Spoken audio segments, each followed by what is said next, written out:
The internet changed how we work. AI is changing what work gets done. A bank cut loan processing from days to hours. A student built an AI scheduler, improving on-time delivery from under 70% to over 90%. Most teams know AI matters, but aren't sure where to start. InAI is Indiana's statewide AI adoption effort, built with industry, academia, and community partners, helping you move from understanding to action. Visit inaiready.com. This is the IBJ podcast for the week of August 24th, 2026, brought to you by Taft. I'm your host, Mason King. Welcome back to the podcast, everybody. For all the people who have said at some point in their lives, wouldn't it be fun to open a small bookstore? I give you Julia Breakey and Jake Budler, a married couple who opened Tomorrow Bookstore on Mass Ave in 2023. They hurdled all of the concerns that likely dissuade most folks from following through. Questions like, how do I get startup capital? How do I compete with Amazon? Why try to sell printed books in an increasingly digital world? And how can I, a constitutionally introspective person, survive a career that requires intense customer service? Now, the origin story of Tomorrow Books seems all the more unlikely, given that Breakey and Budler hail from South Africa and are in their very early 30s. But they had a built-in advantage in that Jake has a wealth of expertise related to startups as an employee of a global firm that supports high-growth entrepreneurs. In this week's edition of the podcast, Julia and Jake explain how they chose to settle in Indianapolis and open their own business, how they divide the duties of running a bookstore, how they found the right mix of financing, and why they have embraced the recent wave of new independent bookstores in Indianapolis instead of considering them competitors. Here's our conversation. It's my pleasure to welcome to the podcast Jake Budler and Julia Breakey, owners of Tomorrow Bookstore at 882 Massachusetts Avenue. Thank you for inviting me over to Mass Ave for an interview. Welcome. So you guys are co-founders, co-owners of the business. Now, do you split ownership duties evenly, or is one of you mostly in charge of one thing and the other one's mostly in charge of the other? How do you split it? Jake made sure that we weren't going to be 50-50 in the beginning because he said that's not how decisions get made, and he was right. So we're 51-49. I do the books and the store, and that's kind of, Jake likes to call me chief book officer, and Jake does what I call all of the boring work, which is the admin and the business, but like the actual engine of the business that just nobody really wants to do. The Tomorrow Bookstore is successful because Julia is exceptionally good at running a bookstore. And these days I just spend time making sure that the back end runs smoothly and that the business side of things is consistent and as smooth as possible. And that's it. Julia, did you have experience running a bookstore before? I had no retail experience whatsoever.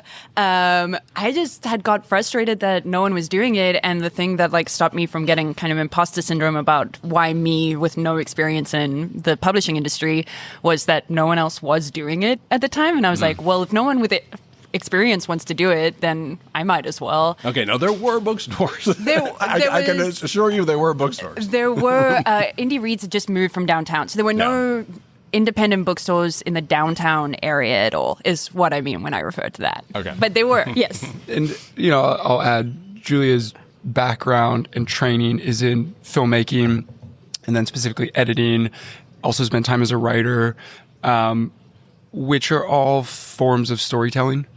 And so that lent itself incredibly well to really what your main job is today of selecting books for the store, assessing, analyzing stories, matching that with customers. So, you know, I think coming from a background of stories and storytelling made the transition into books specifically really easy. And, you know, of course, learning the retail side, like anything, trial by fire. You know, we jumped in and learned a lot, learned fast, and, you know, hopefully continue to learn and improve where we can. Yep. Now, Jake, you have what we would consider to be a day job. Is that a good way to say it? Yeah, no, absolutely. No, okay. Wonderful. In the world of finance, am I still close? Close. You know, I sort of frame it in economic development broadly, but I work for organization called Endeavor that's a global network that supports high growth entrepreneurs. So later stage startups, businesses that are growing fast and that want to grow, be successful, exit, and do that in their own communities and not have to, in the US, go to a larger coastal city, right? So if you want to build a great business in Indianapolis and do that here and stay, that's what Endeavor supports and tries to help. So, kind of across the world of business, if you will, I'm in kind of two different spaces. There's a ton of overlap, right? It's a small business, a larger business, a lot of the same principles apply. And so with Tomorrow, get to really get ingrained in the local community, independent bookstores and small businesses, and occasionally be able to use my experience to help other folks who are starting small businesses of different kinds in Indy. And then the day job working for Endeavor is fantastic. I get to work with 40 or 50 entrepreneurs from Indianapolis to Atlanta and then around the world to some extent, helping them through Endeavor be able to more successfully grow, exit, reinvest in their home communities. Okay, so everybody knows we live in an increasingly digital world. At least that is the narrative for how we consume media now. 25 years ago, everybody said Amazon was going to kill bookstores. And if Amazon didn't completely kill bookstores, big box retailers would kill bookstores. And if they didn't do it, social media would kill bookstores. So what gave you the confidence in April 2023 to open a bookstore? I mean, they're still trying to do that. They're still trying to kill us. And to date, everybody's been wrong about that. Yes. We did a lot of research, but one of the biggest things that kind of drove our business model was a Harvard Business Review paper about the benefits of an independent over going online. And there were 3 C's that they listed, which were community, convening, and curation. And those are just things that Amazon still, for all of the money they throw at their books and their Goodreads and everything else, they can't recommend you a book that actually you are going to like. It's a really bizarre thing where they've got a lot of data, but they're not using it really well, and they're not as quick with it as our booksellers are, quite frankly. So we like to say that we actually curate books that you are going to enjoy rather than giving you everything possible. But we're also a space where you can meet people, and community is a huge part of that. Our author talks, our book clubs, they're a space to kind of get away from digital, which is also huge right now, of a lot of people trying to take a step back from their screens. And you can do that with us, and you can find people in your area that actually like the same things as you and want to talk about the same things as you. And it's much harder to do online in a meaningful way. Yeah, I mean, the business side of it's interesting. The quick history is Borders closed in 2008, 2009. Barnes & Noble spent almost a decade sort of flagging. And this is a multi-billion-dollar recession-proof industry. And so you'll see actually the resurgence of independent bookstores started in about 2010 because readers still want to read. And ebooks came along, and now audiobooks are sort of the hot thing. And those are great. We use them both as formats. But they have a cap. They reach a limit. And, books continue to be a part of culture, a part of life. COVID, was terrible in a lot of ways. One of the things it did from a positive standpoint is people started reading again. People had time and needed things to do and hadn't maybe picked up a book in 15 years or graduated college and started working and didn't have time and went, you know what, I love reading. Why did I stop doing that? And so, like Julia said, we'd pull out an HBS paper and say, well, this is a PhD economist who studies retail, and here's your case study of why this is working, and we're just gonna use this as the model because he's smart. Yeah. I would also like to say of how people are engaging with books. We get a ton of customers who have read books as ebooks or from the library already, and who come in for what's called shelf trophies. And genuinely, it's the way that you think people are engaging with books isn't necessarily what's happening. And they get the prettiest one, they get the deluxe edition so that they can sit on their shelf and they can say, I did that. Well, I was going to say, I know that I kind of feel this way now, that the book itself is sort of an art object. Mm-hmm. And I like having that art object. They're beautiful. Yeah. I also say those are my friends. I've the characters in some series that I've spent hours and hours with that are sitting on my shelf when I walk past it every day. I'm like, oh, there my friends are. Hello. And they're in my house with me. I love it. Publishers and authors, covers matter. Spines matter. Spines. That's, you look at somebody's shelf when they're on a remote meeting on Zoom and you see their 25 beautiful hardcover books. I'll often ask people, what's your favorite? No, I don't know. I didn't read them. The spines matter. Now, I want to go back, I guess, quite a few years. Listeners might be picking up a little bit of an accent from Julia, not so much from Jacob. D. But depends how many beers I've had. Okay. And here's where I wasn't able to do a lot of research. You're both from South Africa. Yes. I grew up there. I've been there my whole life. My whole family's from there. Jake moved over there when he was about 12. So we were both raised in South Africa and moved. I moved here in 2018. Jake did college here in 2014. Yeah, I mean, I'm a Midwesterner by trade. I was born in Chicago and have family across the U.S., in the Middle East, in South Africa. But I grew up in Cape Town, moved to Indiana. I got recruited to play baseball at Wabash College. Wait a second, you got recruited for baseball? Yeah. Oh, okay. Yeah, Wabash was great. I wasn't exceedingly good at baseball. Moved here in the polar vortex of 2013 and thought that this was I was not having a good time for a couple of months. Uninhabitable. It's exactly what I thought, but ended up sticking around. We moved to Indianapolis in 2018, and really Julia was in filmmaking, and really our intent was we'll stay in Indy for 2 or 3 years. We got friends here, and we knew it, and then we'd go somewhere cool. So hold on a second. Did you guys meet in South Africa? We went to high school together. You went to high school together. Mm-hmm. Okay. Is that in Cape Town? In Cape Town. Okay, Yep. great. Yep. We took theater and math together. Mm-hmm. Okay. And then wonderful combination. So you decided.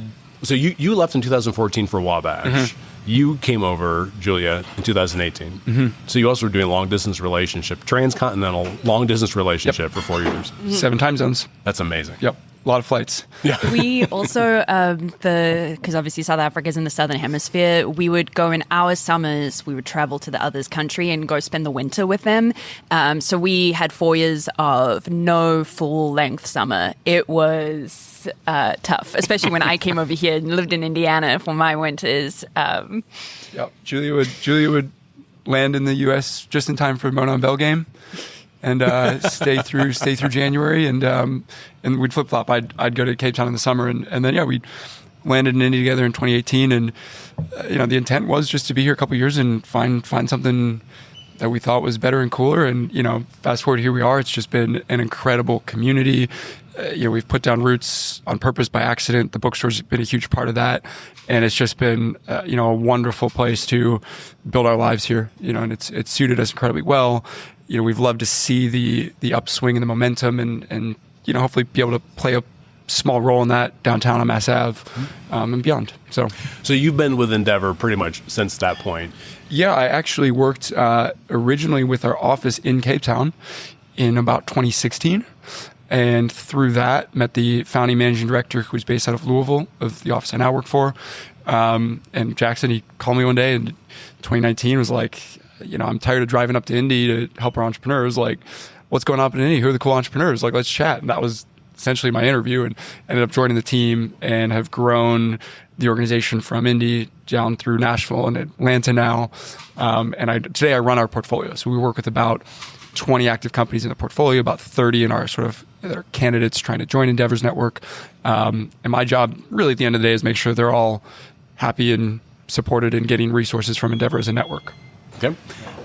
And Julia, when you came, you worked for Young and Larimore for several years. Yep. Yeah. About 4 years. Mm-hmm. Was that right? Yeah. It feels like so much longer than that. Yeah. As a video editor. Okay. Yeah. Well, that's downplaying. You're, founding member of their video team, helped grow and build that for a couple of years.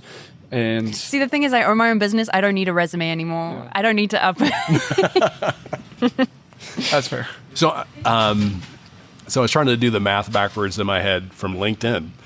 So I'm guessing mid 2022 to late 2022, the idea of the bookstore starts to take shape or even get just more solid. Oh, So I was kind of thinking about changing careers at that point. Advertising, while it was fun for a time, wasn't really my passion, and I wanted to do something else. But the media landscape in Indy is quite small, so that's when we started looking at other cities. And I got a job offer in DC, but I was just like, I don't really want to leave Indy. I'm having too good of a time.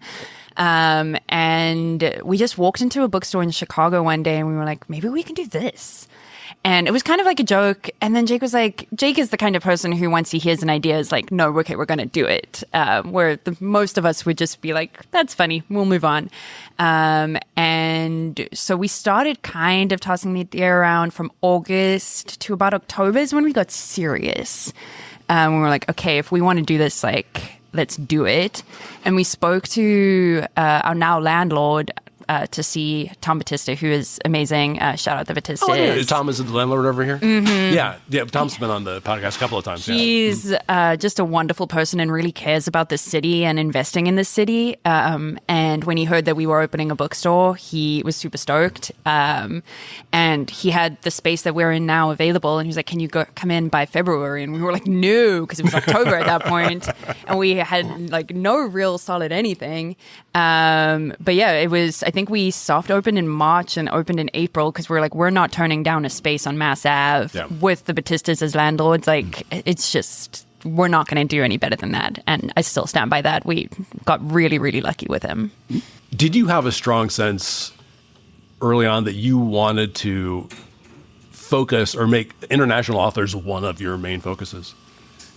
Think so. Yeah. I mean, it's the whole idea of reading for me is, I like to think of it as a sense of self and a sense of place.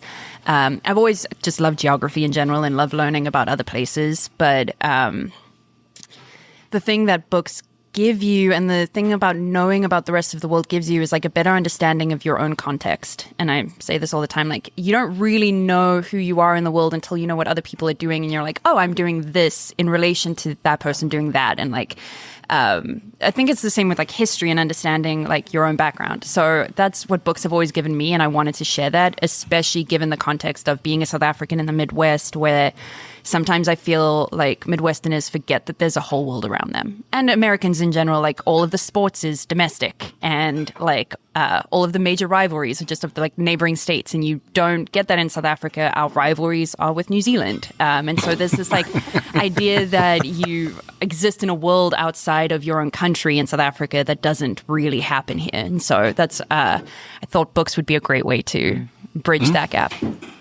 I mean, there's roughly 1 million books published every year.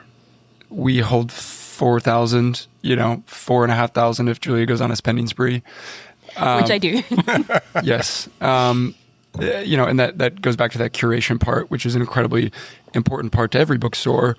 And you do that, informed on what you know and what you think is valuable. And so, Julia's point, also there are other phenomenal markets and cultures of literature that we want to tap into and explore and expand and expose people here to.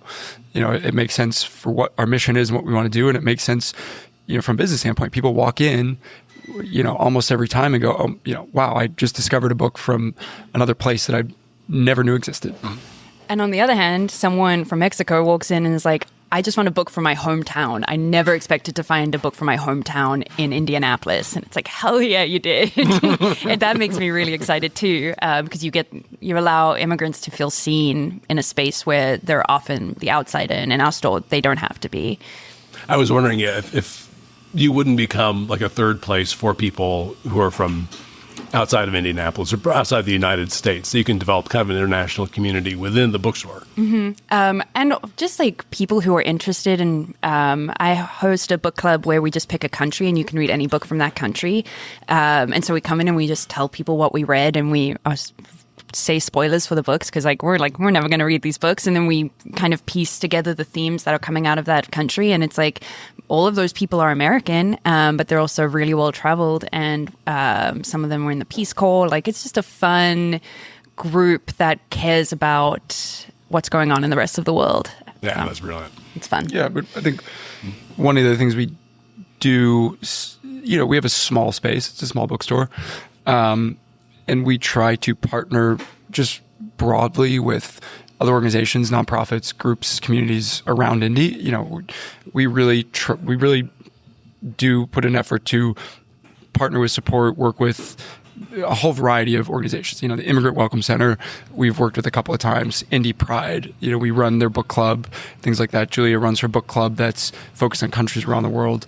And so that also plays into sort of the community building. And Indy is significantly more diverse and cultural than I think meets the eye. Okay.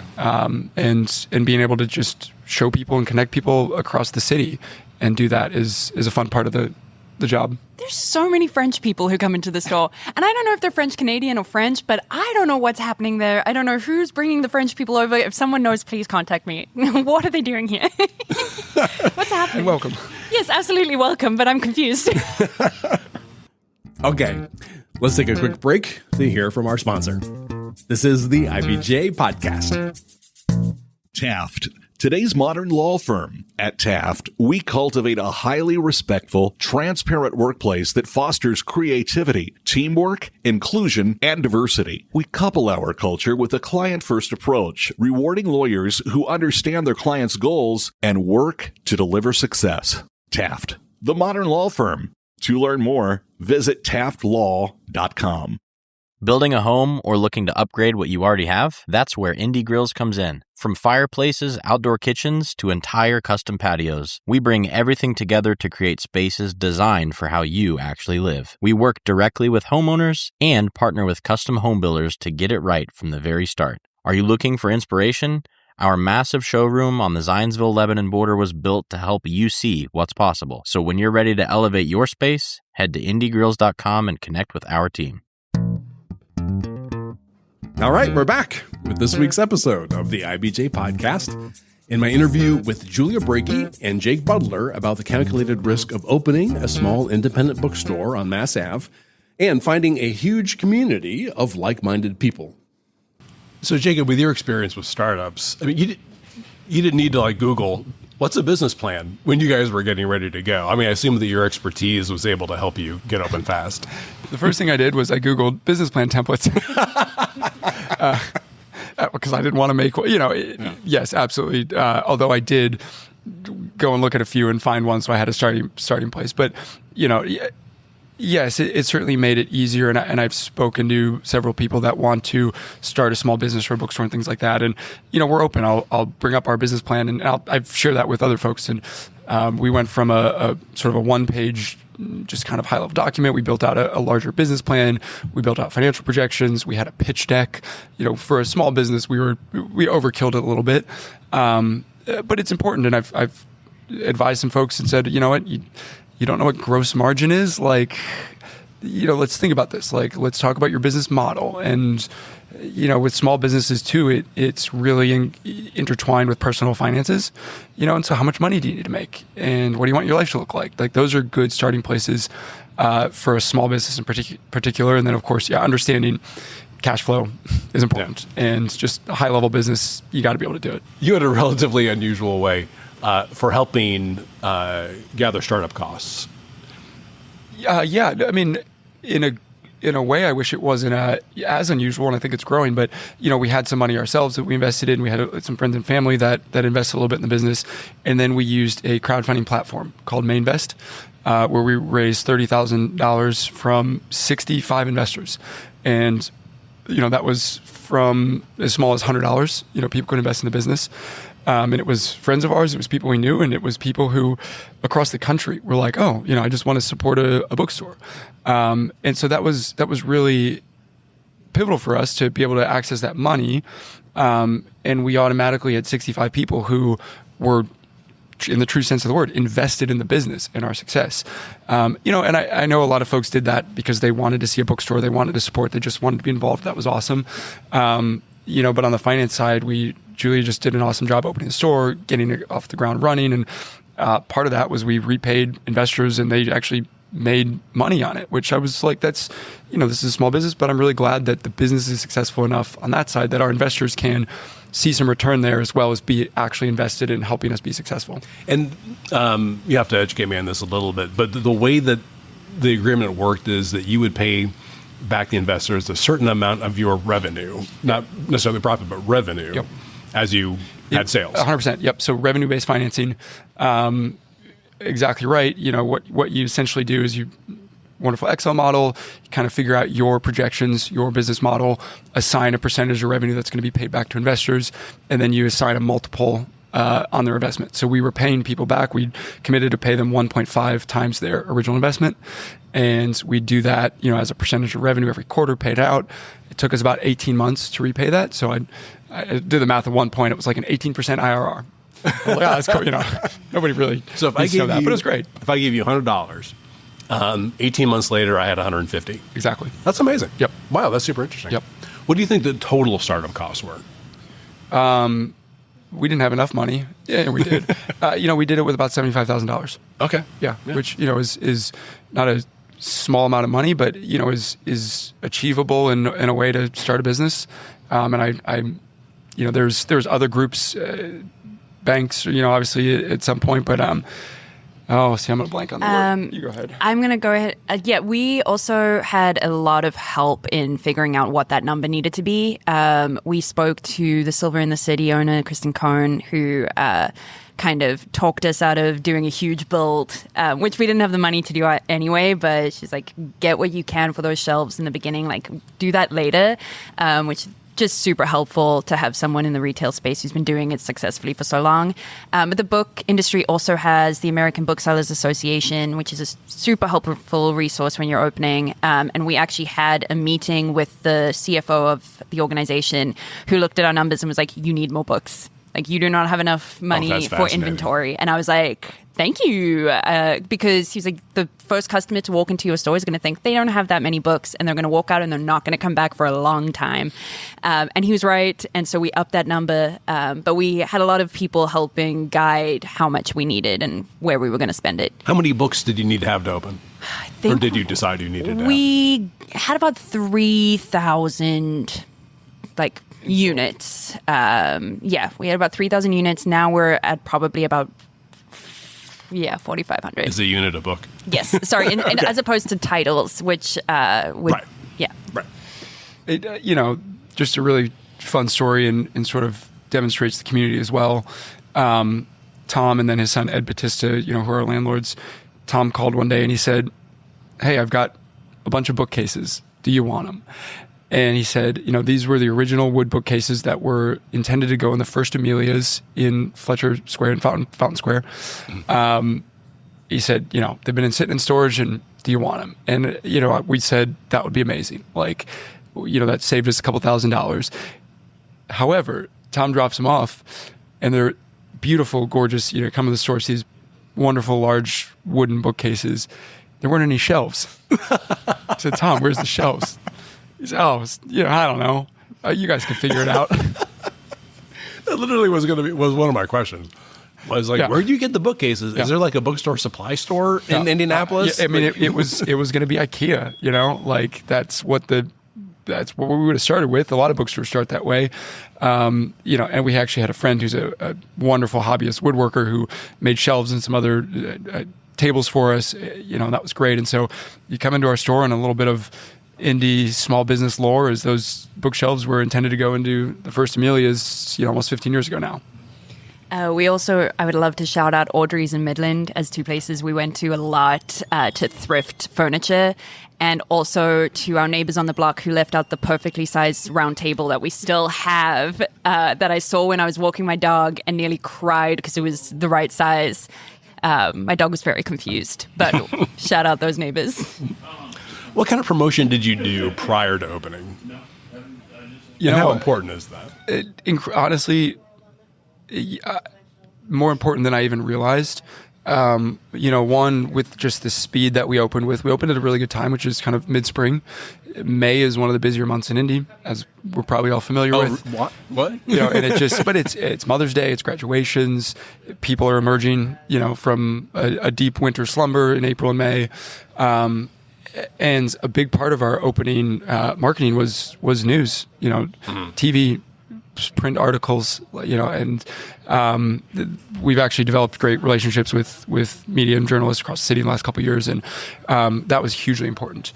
From a small business standpoint, it's hard to break through it to a larger standpoint.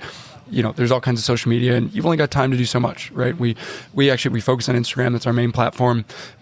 When we started, Julia did a really good job with this, and we paired books with different small businesses and places around Indy that we liked. For example, there's a biography of Major Taylor, a famous bike racer from Indy, and we read his book, and I loved it. It was really good, and we posted a photo on the cultural trail, sort of pairing Indianapolis's bikeability with that book. And a lot of the small businesses were generous, and they reshared and posted and shared with their communities, this kind of thing. But that was a really solid strategy to spread the word through various communities of people who care about small business in the first place, as well as then paired with media at a higher level across the city. It was great. We were also the first of the kind of new age of independent bookstores in the city. So we were lucky that we kind of got the first, oh my goodness, an independent bookstore is coming to Indy, which we definitely rode that high for a while. That was literally my next question. Was the interesting thing in 2023 was how many people had the same idea and were going to take that same risk. So we ran a story. You guys were in it September of 2023, and there were no fewer than 5 independent bookstores that were opening within a year, basically, of each other. When did you become aware that there was going to be more of this in the city? Than just you. Right. Pretty quickly. Very quickly, in a good way. Lena runs the Whispering Shelf, and we met in... Right, which is 5 blocks from here. Yeah, we were both doing at the same time. Leah who's then opening Loudmouth, we met pretty quickly. Taylor from Dream Palace. Golden Hour folks. Golden Hour, Sarah and Max are wonderful, stopped in our shop, and we've, known them since. And one of the things, interestingly, that the next year we started was the Indie Book Crawl. Started that in 2024. And that's grown to, it was 37 bookstores this year. And so within a 45-minute radius of downtown. It's incredible. We started that in 2024, and that's been able to, build the community of bookstores and bookstore owners. And, funny enough, we had, just share this anecdote. We had an event here 2 weeks ago, and we had an author coming in, and for annoying technical industry reasons, we weren't going to get their books on time. And there's a bookstore in Fort Wayne called Sunbound who sent us 5 copies of the book day before, right? And it was fantastic, saved us a little bit, and we had an author coming in. And so that happens across Indy, across the state. Bookstores are very collaborative. We're all small businesses. There's in Indianapolis, one of the reasons it works is that there is no major Barnes & Noble around downtown or any large bookstore. And so coffee shops, breweries, right? These are neighborhood, community-based small businesses that we can all thrive at the same time. Gotcha. So was it a bit nerve-wracking at the time when you were opening, thinking, wow, we're going to have a bunch of more independent bookstores, or did it help reassure you that you were on the right track? I think both. I am quite an emotional person, and my first thought was to freak out. And I'm very grateful that I have a partner, life and business partner, who can talk me down from the ledge and be like, "This is better." And he's right. It has been better in the kind of longer term of this is a place that authors will come to now because they can stop by 5 different bookstores and go and sign their books there, and it makes more sense for publishers to send them here than before if we're the lone bookstore in town. So there's a lot of reasons why it's better for it, but I would be lying to say I wasn't oh my goodness, can we survive? Can we compete? And I think we've all very quickly found our niche and who we are, and readers can kind of tell pretty soon which place they gel with the most. And that's been kind of neat, honestly, to watch. So, tell this story. I credit Steve Hall from Tinker Coffee. This was years before. I've known Steve for a number of years. I used to work for Coffee Roaster, and Tinker was one of the earlier independent craft roasters in the city. And a couple of years ago, more and more roasters were starting and local coffee shops, and it was starting to get a little more competitive. And I don't even think Steve remembered this, and I just remember I was kind of ribbing him a little bit. I was like, oh, it's getting, you kind of have a head start, but like it's getting competitive. It's kind of a lot of coffee shops and other roasters. And he was like, no, man, like, what we're doing is we're trying to get 100 people to stop going to Starbucks and drink local independent coffee. And those 100 people, if we get them to come to us instead of Starbucks, sure, 50 of them are going to go to their local coffee shop and find their favorite roaster. And I'm still going to have new customers. Everybody's going to win. And that's what we're doing. And I texted him, and, after we opened the bookstore, and I was like, man, I don't think you probably don't remember that. I was just giving you a hard time. And that's incredible. I mean, that's our strategy. If we get 100 people to come into an independent bookstore instead of going online, instead of going to a larger, less interesting store, and coming into our store, they're going to convert at a high rate into supporting local independent bookstores. And they're going to go, if they're in Sobro, they're going to find Golden Hour and they're going to go. We were literally in Golden Hour last week, and a regular of ours was in there, and I was like, hey. I've been following you. Yeah, we've been watching you. But that's the kind of customer that is a regular at a bookstore, is the kind of customer who's going to be a regular at a few because they love indies and they want to support indies. And that's all the better for all of us. Mm-hmm. In case anybody is interested in getting rich off of an independent bookstore, what is the approximate profit margin? It is very difficult to be better than about 48% gross margin. We're small, and small stores get a pretty set discount. And it's usually between 42 to 48% from big publishers. And so that's what you're working with, right? Like then like any small business, it comes down to your fixed costs, making sure your rent and your big fixed costs are appropriate for the size of the business, to make sure your labor costs are aligned with the size of the business. You don't have to be huge, but the business needs to be large enough to then do the math and support and make sure that you're meeting whatever you need to do to live. But it's, stores get the same. We're going to the same publishers, same wholesalers. There's not much differentiation there. It's how do you build a better community? How do you curate your books better? And how do you sell books? Yeah. I would also encourage them to name one bookseller that they know that isn't someone that they've met. You can't name them because they don't get rich or famous off of bookselling. They don't exist. Is the store just by itself as a standalone business, is it at least break even? Oh, it's been profitable and financially sustainable since the month we opened. Okay. Yeah, no, absolutely. And I hope and I want, not only bookstore owners, but any small business owner to be able to do that. Right. It's important. So people shouldn't look at this relationship and say, well, this is kind of like their family hobby, but Jacob is kind of funding everything. Yeah. No. I mean, there's that happens in cases, absolutely. And that's, if you're able to do that and you want to, absolutely. There's not if you stay on a corporate career and you advance and you get raises and, things like that, there's, Julia doesn't have that opportunity, but it is absolutely financially sustainable, and Julia can make a living doing it full time. Yeah. Yeah. Man, good work. Yeah. It's pretty cool. I think that is kind of my role in it in the store. It's less these days, but especially starting out, is how do we make sure that this business will financially work and sustain, and be able to weather ups and downs a little bit. That was important, and we've for our lives. We've got a 7-month-old now, and that's important to us. Again, you're not going to become a multimillionaire doing this. I will say the ways that I feel the most privileged doing this is the way that we can carve out a life for ourselves that looks how we want it to look. And I tell, we did a conference last year that there were a lot of prospective people who hadn't opened their stores yet. And they were like, do we have to do events, or do we have to do online shopping? It's like, you don't have to do anything. I think if you come at it with what's the way that I can make the most money, you're going to burn yourself out real quick. But if you come into it with what do I want my life to look like, as Jake said earlier, I got to take 3 months maternity leave this year because we have a solid team and we could afford to do that. And we built it specifically so I could do that. And so if you come into it with that angle of what do I want my life to look like, it can't be, I'm going to be a millionaire, because that's not going to happen. But it can be, do you want more time with your children? Because like you can do that. And if I had an office job, I probably wouldn't have been able to do that.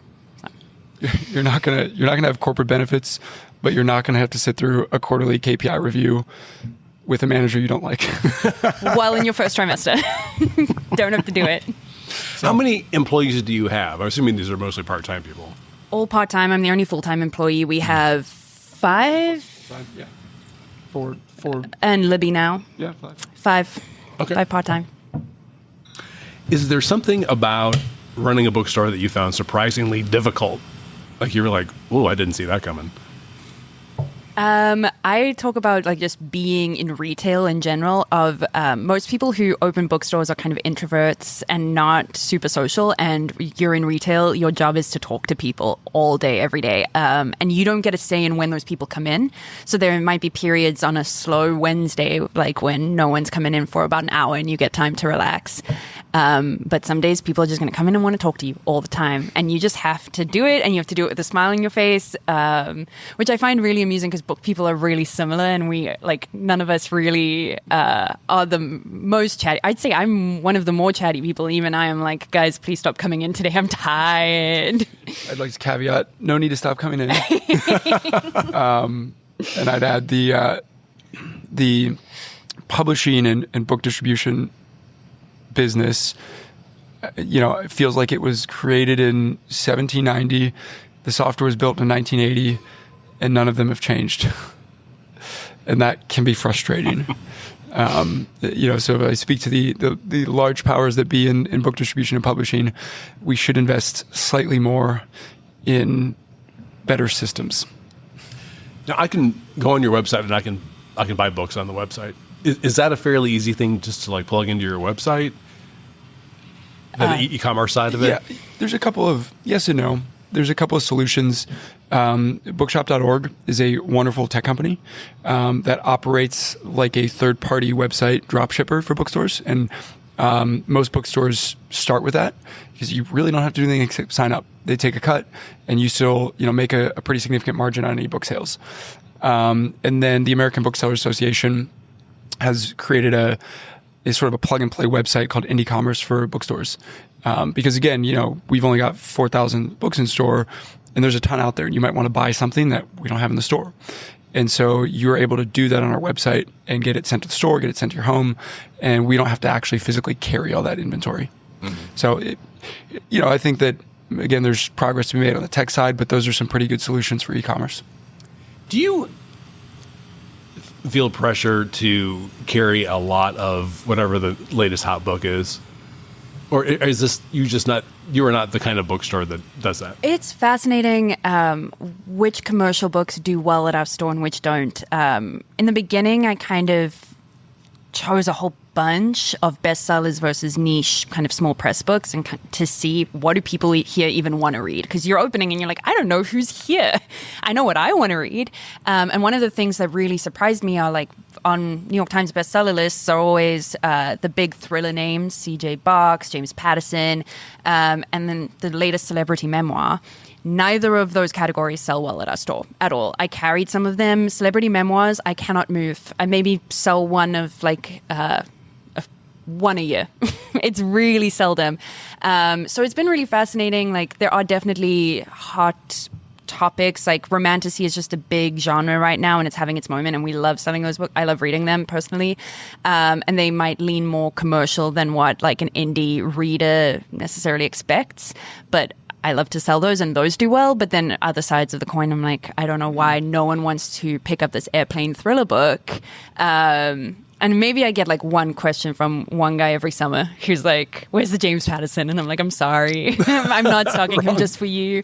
Is that a function of like the people who live within a mile of this area, or the people who would come to Mass Ave just for entertainment? I think so, but we do get a lot of tourists because we're right near the Bottle Works Hotel. So we have a good amount of tourists coming in and a lot of people picking up a book before flying. So it's definitely still like you'd still expect something to be happening there, but I guess those books are often hardcover and bigger, so maybe that's why they're not picking them up. There are also books that kind of the detective novels especially are series, and we're too small to carry one of everything, and so it becomes just this weird thing of we're not going to stock the latest because we don't have the first, and so someone walking in isn't just going to pick up the 17th book in this detective novel series.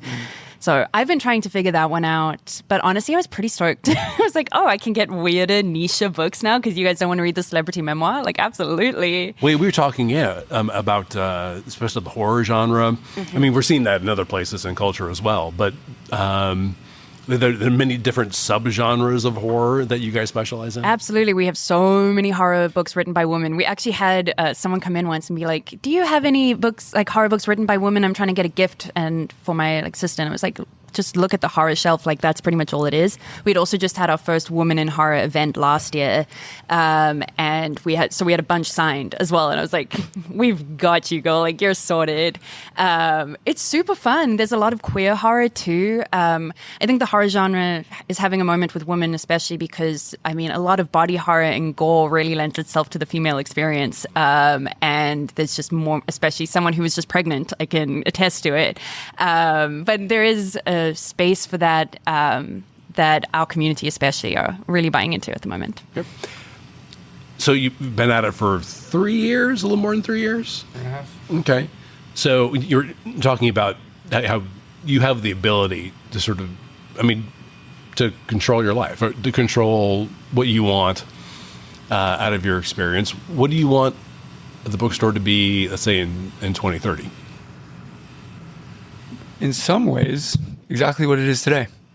I think that we try to balance the things that we are differentiated by and lean into things we're really good at, while also continuing to be open to new things, try new ideas, kind of push the envelope. So balancing that, and if, I'm sure you swap out some of the details of the genres and kind of what people are reading and what our events look like.